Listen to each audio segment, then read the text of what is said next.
Magandang araw po sa inyong lahat. Ako nga pala si Bibian, 33 years old at may 2 anak na parehong nasa elementarya. Isa po akong full-time mom at ang mister ko naman ay nagtatrabaho bilang isang barista sa barko. Dahil nga laging nasa barko ang asawa ko, kaya mag-isa lamang akong nag-aasikaso sa aming mga anak. Hindi madali ang pagiging isang housewife dahil madalas na wala kang katulong sa pagpapalaki ng mga bata. Ako ang teacher nila sa tuwing tambak ang mga assignment at project sa school. Ako ang yaya na naghahanda ng lahat ng mga pangangailangan nila sa araw-araw. Ako ang kusinera na nagluluto magmula umaga hanggang gabi. At ako rin ang kasambahay na hindi matapos-tapos ang mga gawaing bahay dahil sa sobrang dami. Gusto ko lang ibahagi sa inyo ang karanasan na minsang sumubok sa prinsipyo at tibay ko bilang isang asawa at butihing nanay sa aking mga anak. Han, baka naman pwede ako mag-request ng day off. Biro ko sa aking mister. Nang sa wakas, ay nagkaroon din kaming dalawa ng sapat na oras para makapag-video call. Halatang hindi naman ito sineryoso ang sinabi ko dahil tawa lang siya ng tawa habang kaharap ang paborito nitong kapeng barako at Spanish bread. Ipinagsawalang bahala ko naman ang naging reaksyon niya dahil masaya akong kahit papaano ay nabawasan ng pagod at stress nito mula sa trabaho. Siya nga pala, nakuha mo na ba yung pinadala ko sa iyo, Han? Tanong nito nang mapansing simeryoso ng kaunti ang ekspresyon ng mukha ko. Hindi ako nakasagot sa tanong niya. Talagad akong napahawak sa namibigat kong balikat. May problema ba, Han? Imbis na magsabi sa kanya ng totoo, ay umiling ako at nagkunwaring wala akong nararamdaman kung ano. Ayaw na ayaw ko kasing may bumabagabag sa isipan nito, lalo na't wala siya sa tabi namin ng mga bata. Sabihin mo ng totoo, Han, ayoko namang may tinatago ka sa akin. May seryoso nitong sabi. Wala to, alam mo namang minsang bumibigat ang mga balikat ko. Napasobre yata kaninang umaga, lalo sa dami ng mga damit na nilabhan ko, pati likod ko masakit din eh. Sabihin man kasing may sarili kaming washing machine at dryer, pero ramdam ko pa rin ang pagod sa tuwing naglalaba ako. Madalas kasi ako natatambakan sa tuwing may eskwela ang mga bata, kung kaya naman weekend lang talaga ang oras na mayroon ako para asikasuhin ang napakarami kong labahin. Gising pa ba sila? Palagyan mo muna ng relief patch ang likod mo para maginhawaan ka. Hindi ba marami yun sa package na pinadala ko nun? Tinitigan ko lamang to tsaka napailing sa kinauupuan. 11:00 na ng gabihan, kanina pa tulog ang mga bata. Agad kong naaninag ang awa sa mga mata nito nang malamang masama ang pakiramdam ko. Sa totoo lang may kasalanan din naman ako kung bakit ganito kabigat ang trabahong ginagawa ko ngayon sa araw-araw. Matagal na kasing gusto ng mister ko na humanap kami ng kasambahay na tutulong sa akin sa lahat ng mga gawain. Pero ayokong pumayag. Hindi naman sa wala akong tiwala at natatakot akong matulad kami sa mga napapanood ko sa TV. Kung hindi nanghihinayang ako sa perang ilalaan namin bilang pampasahod. Kahit wala akong pahinga dala ng sobrang pagtitipid, masasabi kong hindi pa naman ako losyang tingnan. Nakakapagsuot pa rin naman ako ng fit size na damit habang mistisa pa rin ang kutis ko kahit araw-araw kong hatid sundo ang mga bata. Tinatawag nila akong cute na chinita magmula pagkadalaga dahil medyo singkit ang mga mata ko at maliit man ang aking height, pero masasabi kong maganda pa rin ang kurba ng aking katawan. Pinakita ko na lamang sa mister ko kung paano ko pinahiran ng oil liniment ang likod ko, kaya kahit papaano ay napanatag siya. Hanggang sa muling bumalik ang usapan namin sa ipapadala niyang pera. Kung may gusto kang bilhin para sa sarili mo, alam mo namang mahal kita, kaya dapat may pambawi rin ako sa pagod mo sa mga bata. Ngumiti siya sa harapan ko na para bang umaasa itong mababawasan kahit papaano ang pagod ko at baka tuluyan na rin gumaan ang takbo ng usapan naming dalawa.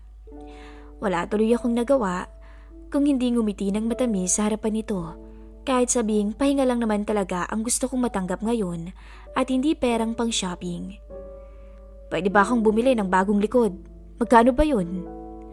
Alam kong gusto niyang matawa ulit dahil sa sinabi ko, pero pinigilan lamang nito ang sarili sa takot na baka muli akong mawala sa mood. Hayaan mo't maghahanap tayo ng magaling na tagahilot. Imposible namang walang alam si Sheila kung saan may available na home service malapit yan sa atin. Parang bigla namang gumaan ang pakiramdam ko nang marinig ang sinabi nito. Tama siya.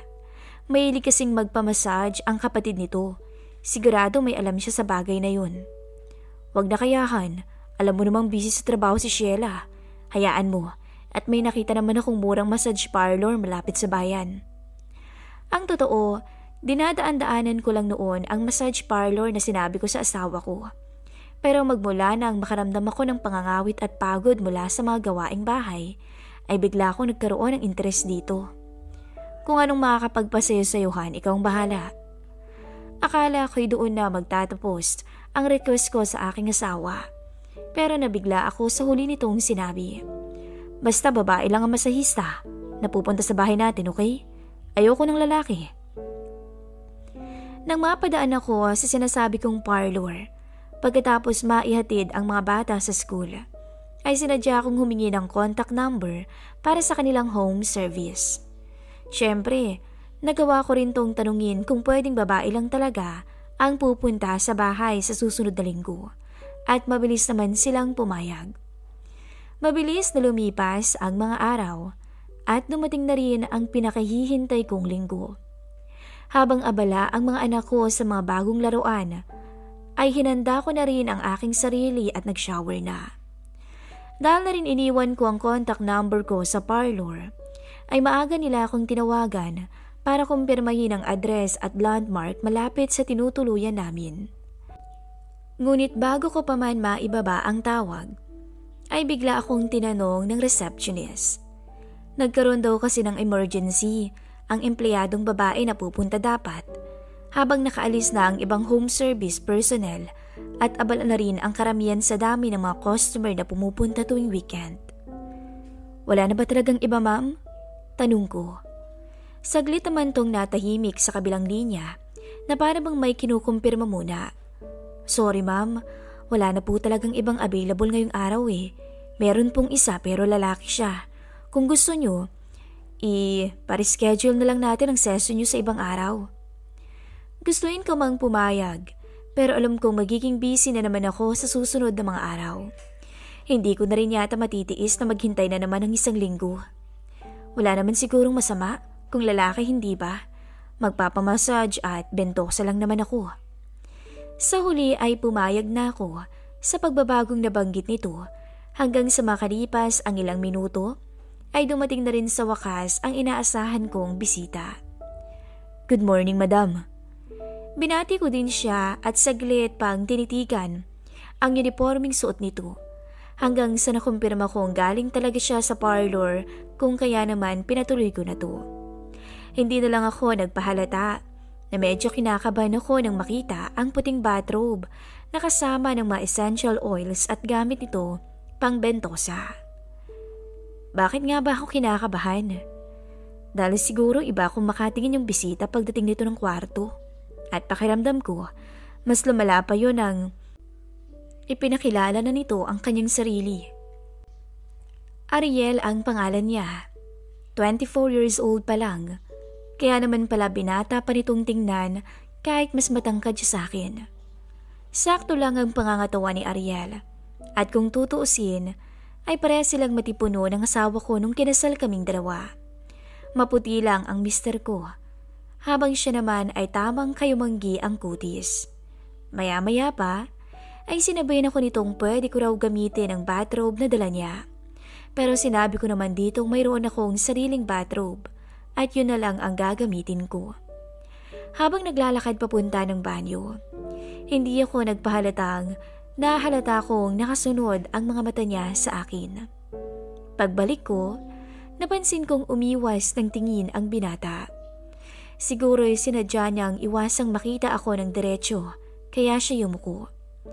May gana po kayo, madam. Tumingin ako sa kanya, tsaka kinalas ang tali ng suot kong bathrobe. Wala naman itong imik nang dumapa na ako sa kama at binigyang laya itong gawin ang kanyang trabaho. Unang haplos pa lang ni Ariel sa aking likod ay napapikit na ako sa kaginhawaan. Salamat, Ariel. Ilang buwan ko na rin talagang iniindang sakit ng likod ko. Sabi ko pa dito. Hindi ko man nakikita ang reaksyon nito. Pero alam kong mas pinagbuti niya ang trabaho dahil sa bawat hilot nito sa aking likod ay mas lalong gumagaan ang pakiramdam ko. Ngunit habang tumatagal ay pababa siya ng pababa. Akala ko normal lang yun. Pero nagtagal ay alam kong may iba ng motibo ang binata. Pumagitan ang haplos niya sa aking mga hita na para bang nag-uudyok ng isang pagkakataon.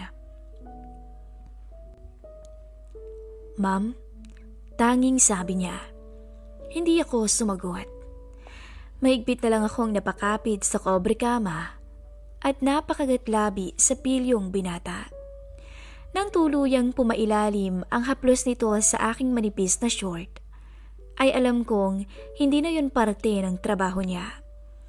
Agad akong nag-react at inalayo ang sarili ko ng bahagya. Tamang mister ko. Hindi dapat ako pumayag na lalaki ang mag-massage sa akin dahil mahirap tanggihan ang anumang tukso. Minsan lamang sa isang taon kung umuwi ang mister ko. Kung kaya naman, mababakante talaga ako ng matagal na panahon. Ibig sabihin, konting pangaakit lang, pwede na akong bumigay.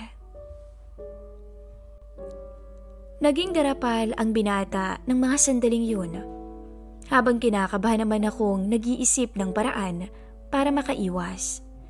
Para na kasi akong nilalagnat sa sitwasyong kinakaharap ko. Maya-maya, akala ko magiging okay na ang lahat.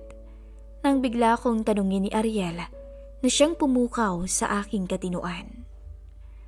Ma'am, gusto niyo ho ba ng extra service?